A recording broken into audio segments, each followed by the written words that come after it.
మనది, ఎందుక వెలుగు జాతి మనది. మన జన్మభూమి బంగారు భూమి,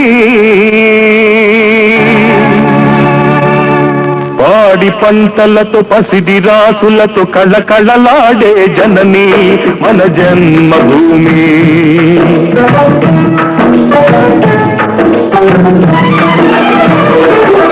మన జన్మభూమి బంగారు భూమి, పాడి పంటలతో పసిడి రాసులతో కళకళలాడే జనని మన జన్మభూమి. మన జన్మభూమి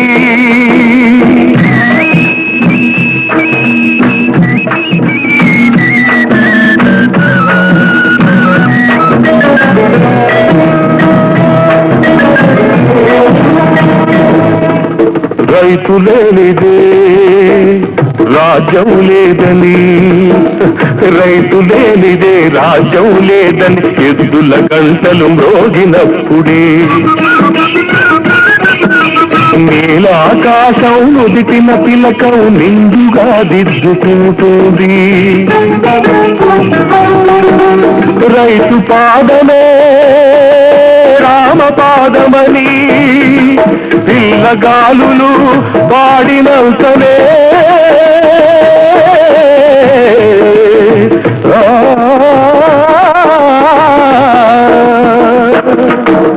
రైతు పాదమే రామపాదమని పిల్లగాలులు పాడినంతనే అణువు అణువు అన్నపూర్ణయే ప్రేమతో పులకరిస్తుంది. మమతల మాగాణి మన జనని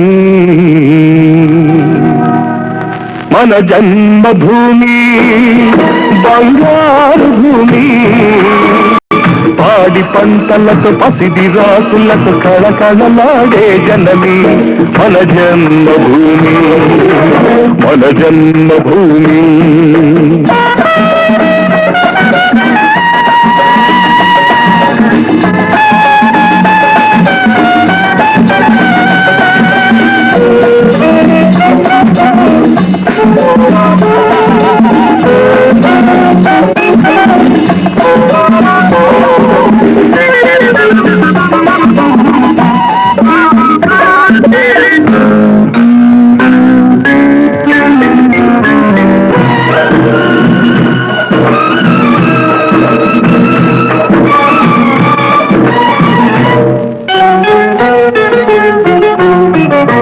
నాగలితో నమస్కరించి పారలతో ప్రణమిల్లి, నాగలితో నమస్కరించి పారలతో ప్రణమిల్లి గుండె గుప్పెట పట్టి గుప్పెడు ప్రాణం చల్లితే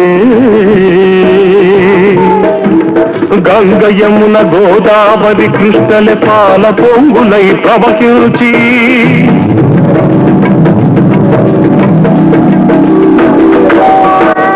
తెప్పలుగా పుర్లు పొల్లగా ప్రాణం పంటగా ప్రసవించే జనని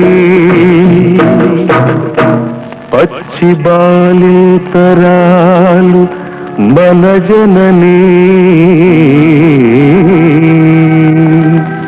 మన జన్మభూమి బంగారు భూమి, పాడి పంటలతో పసిడి రాసులతో కళకళలాడే జనని మన జన్మభూమి. మన జన్మభూమి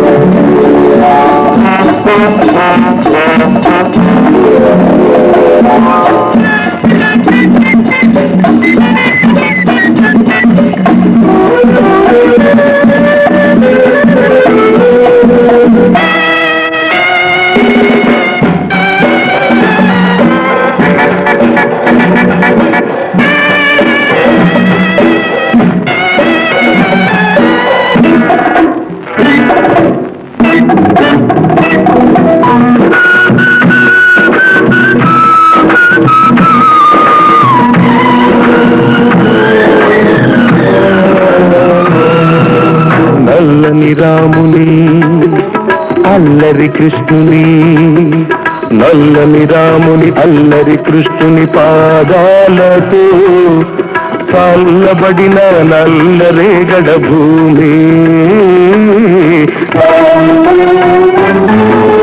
బోసు భగత్ సింగ్ బాపు నెహ్రూ త్యాగాలతో ఊపిరి పీల్చిన భూమి,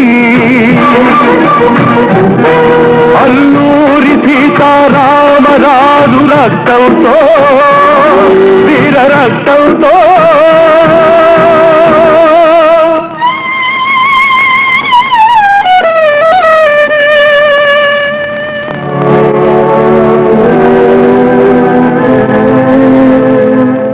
తడిసి తరించి రత్న గర్భగారాణకెక్కిన జనని, రతనాల గన్న జనని,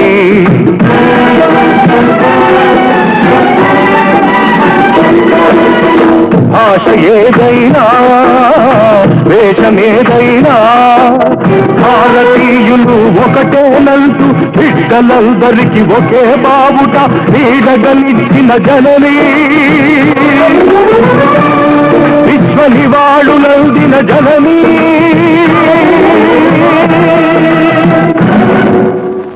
మాతలకు మాత మన భరత మాత,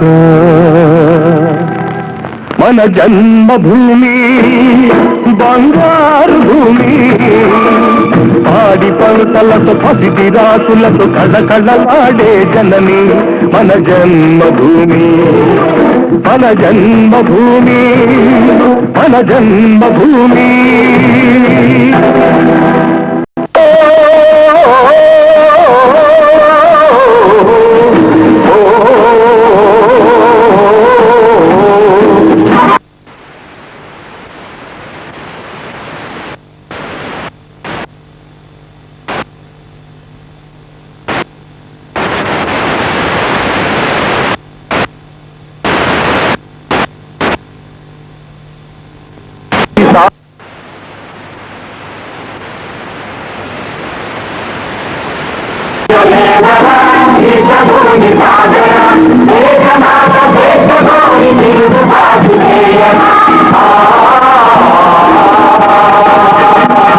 దారుణ భారణ కందకు చల్లగిల్ల భక్తురా, నీటి లేని శాసనాలు నేటి నుండి రద్దురా,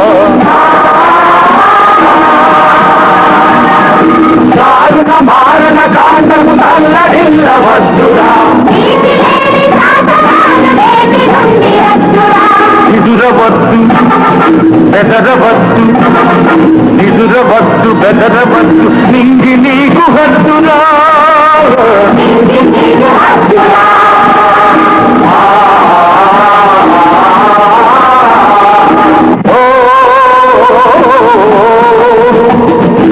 ఎవడు వాడు ఎక్కటి వాడు, ఎవడు వాడు ఎక్కటి వాడు, ఇటు వచ్చిన తెల్లవాడు, కండబలం కొండఫలం కబళించే దుండగీడు, మానధనం ప్రాణధనం దోచుకునే దొంగవాడు,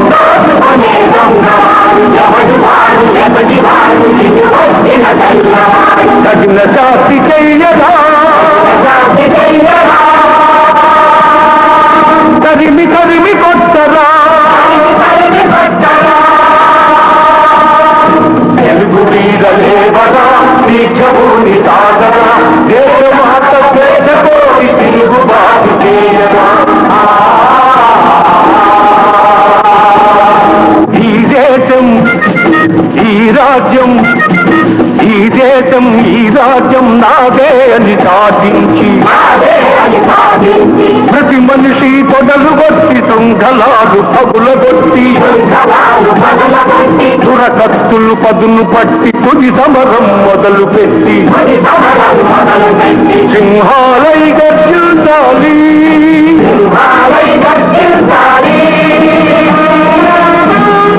సంహారం సాగించాలి,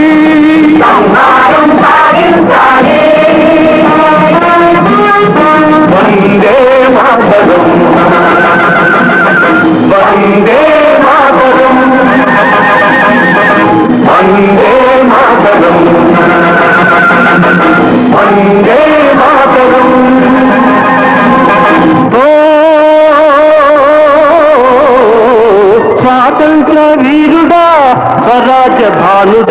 అల్లూరి సీతారామ రాజా, అల్లూరి సీతారామ రాజా. స్వాతంత్ర్య వీరుడా స్వరాజ భానుడా అల్లూరి సీతారామ రాజా, అల్లూరి సీతారామ రాజా. అందుకో మా పూజలందుకో రాజా, అందుకో మా పూజలందుకో రాజా. అల్లూరి సీతారామ రాజా, అల్లూరి సీతారామ రాజా.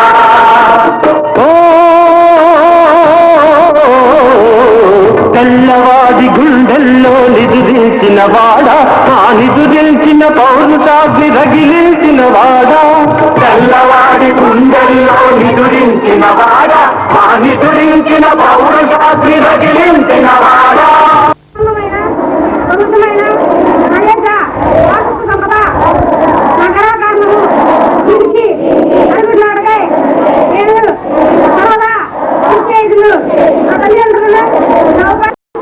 గ్రామ పెద్దలు, సోదర ఉపాధ్యాయులు, ప్రియమైన విద్యార్థులారా, ఈరోజు ఈ సమావేశము మనందరికీ తెలిసినటువంటిదే.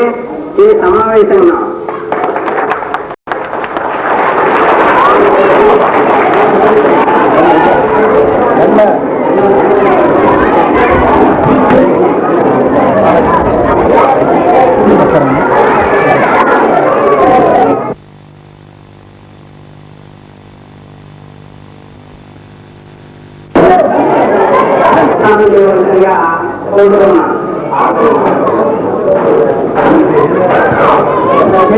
పక్కరండి.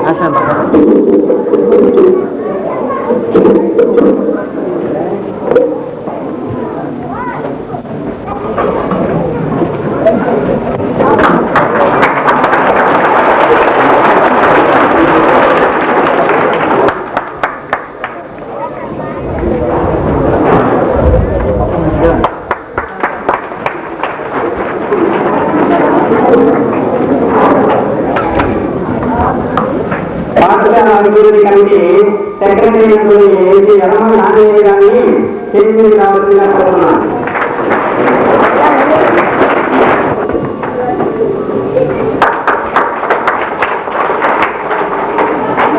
కమిటీ సభ్యులైనటువంటి శ్రీ వీరకొండ శ్రీమన్నారాయణ ఆచార్య,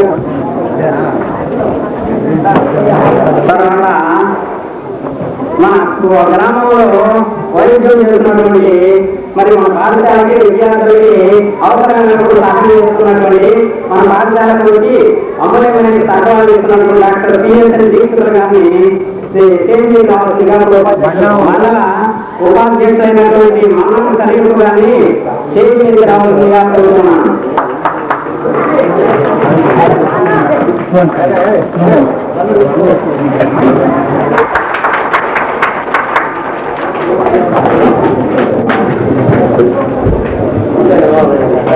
తర్వాత మరి పాఠశాలకి వచ్చిన బహుమతి ప్రదాత డాక్టర్ గౌతమి గారికి, మండల ఉపాధ్యక్షులు మన్నాని షరీఫ్ గారికి, గ్రామ పెద్దలు సొసైటీ అధ్యక్షులు మానగడ కోటేశ్వరరావు గారికి, గ్రామ సర్పంచ్ చర్యాల కోటేశ్వరరావు గారికి, మరియు గ్రామ వైద్యులు శ్రీమన్నారాయణ గారు మరియు దీక్షితులు గారికి, గ్రామ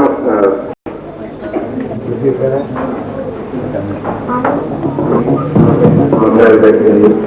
ఈ 48 సంవత్సరాల్లో భారతదేశం చాలా అభివృద్ధి చెందింది. వాటన్నిటితో పాటు మన గ్రామం కూడా కొంత అభివృద్ధి చెందింది. కానీ చాలా చాలా వెనుకబడి ఉన్నాం. దురదృష్టవశాత్తు ఏకైక ఇంజనీరింగ్ విద్యార్థికుడు మన గ్రామానికి చెందిన కళ్యాణ సాంబడి సంవత్సరం చనిపోవడం చాలా దురదృష్టకరం.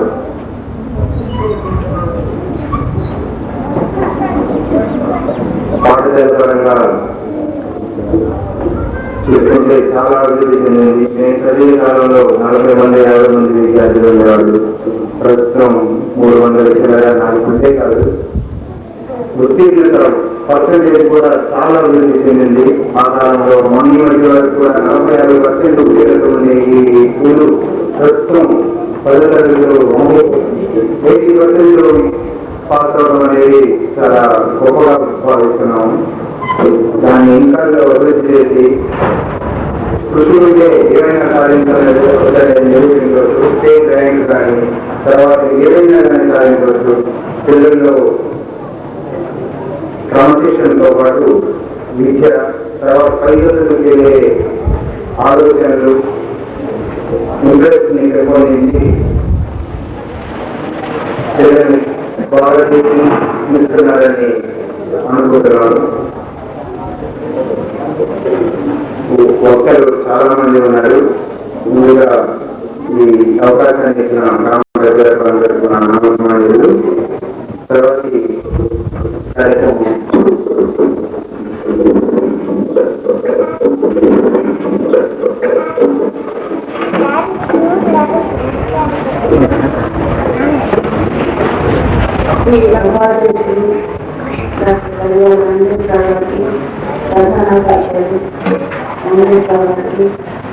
ఇక్కడ ఈ తరగతి అనుభవం తీసుకొచ్చినటువంటి అనంతరం గ్రామాలందరికీ ఇక్కడ విచ్చేసినటువంటి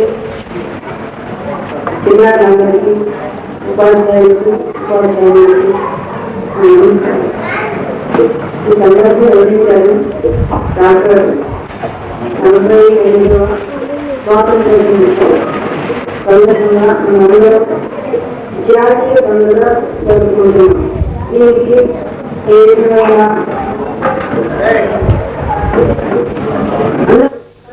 జరుపుకునే పండుగ ఇదన్నమాట. కొంతమంది ఒక పండుగ జరుపుకుంటారు, సోమవారం జరుపుకుంటారు.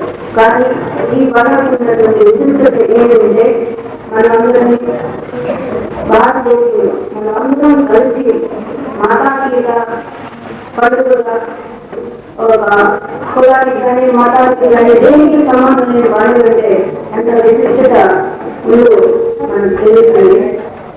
ఆనాడు బ్రిటిష్ వారి మనం అర్థరాష్ట్రాలు పెట్టారు. దానికన్నిటికీ ఓర్చుకొని మొక్కని మారని అంటారు.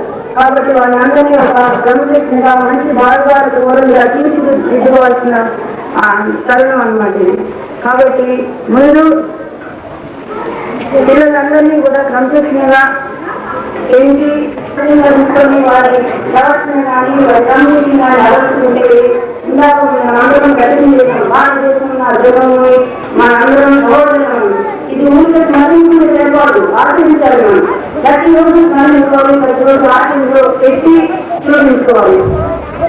ఇలాంటి మీకు సందేశం ఇచ్చేంత అవకాశం చాలా మంది వస్తున్నారు. ఈ అవకాశాన్ని నాకు ఇచ్చినటువంటి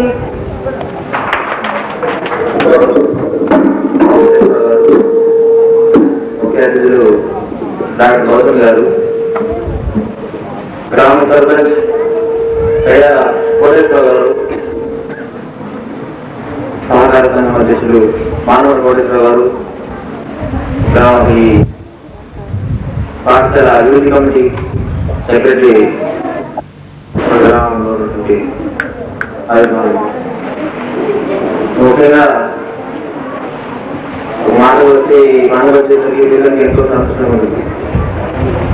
కానీ పిల్లలకి చేరుకోవచ్చు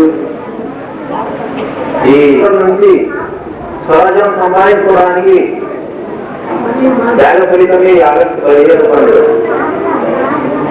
మరి పండుగ జరుపుకుంటున్నామంటే కోటేశ్వర గారు అంటే మా డాక్టర్ గారు కూడా మాతో క్లాస్మేట్ లో ఉన్నప్పుడు ఇప్పుడు ఎంత వరకు ఉందంటే ఇక్కడ 10వ తరగతి వరకు ఇక్కడ చదువుకోవడానికి అవకాశం ఉందంటే మరి ఇక్కడ నుండి చిత్రపాలెం కానివ్వండి, గోరిపూడి కానివ్వండి, హనుమాన్ కానివ్వండి, దొరకపాలెం కానివ్వండి,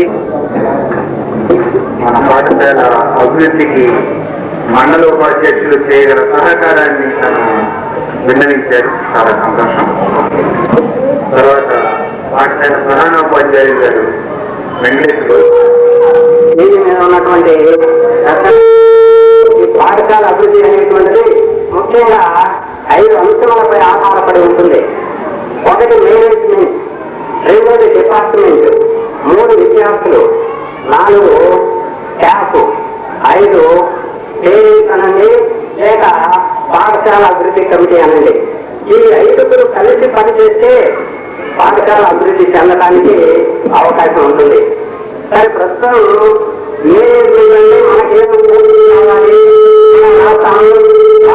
ఏదైనా ఇస్తారు, లేకపోతే లేదు. మరి అదేవిధంగా డిపార్ట్మెంట్ చూసినట్టయితే మరి పని చేస్తున్నారు అంటే ఒక రోజు ఆయన వచ్చి చూసేది ఏమీ ఉండదు. కానీ ఆ ఉపాధ్యాయుల యొక్క టీచింగ్ అనండి, లేకపోతే వాళ్ళకి ఎబిలిటీ అనండి, దాన్ని కొలవడానికి విద్యార్థులు మాత్రమే ప్రత్యేకమైనటువంటి చర్యలు తీసుకోగా విద్యార్థులు ఉపాధ్యాయులు చెప్పినటువంటి పాఠాలు కానీ లేదా వారు బోధించినటువంటి నీతి సూత్రాలు కానీ జీవితంలో మరుపు రానటువంటివి. ఒక ఉపాధ్యాయుడు ఏ విధంగా పాఠం చూస్తున్నాడు అనేటువంటిది ఎవరు మర్చిపోయినటువంటి విషయం. సరే, ఉపాధ్యాయుల యొక్క కృషి అట్లా ఉంటుంది. పోతే ఇంకా ముఖ్యంగా మనకు కావాల్సిన ఇప్పుడు పాఠశాల